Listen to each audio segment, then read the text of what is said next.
रूस यूक्रेन जंग में भारतीय शहरियों की हलाकत। मुतअद्दिद भारतीय शहरियों को रूस में मुलाजमत या तालीम के झूठे वादों के तहत लाया गया।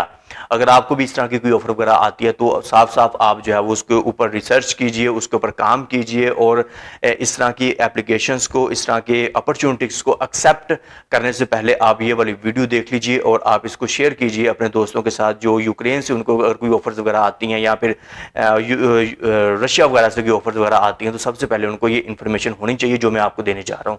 This is a very very important information about you, your friends and जो भी जो है वो अगर उनको कोई ऑफर आती है रूस से, जैसे कि अभी मैं आपको ये खबर पढ़कर सुनाने लगा हूँ। ओवरऑल आप इसका सारा का सारा इसका अलामिया आपको जो है वो स्टडी कर बताता हूँ। मुतअद्दिद भारतीय शहरियों को रूस में मुलाजमत या तालीम के झूठे वादे के तहत लाया गया, जहां इनके पासपोर्ट जब्त करके इन्हें रूसी फौज में जबरी भर्ती किया गया। अब इन अफराद को बुनियादी तरबियत के बाद यूक्रेन के महाज पर भेज दिया गया।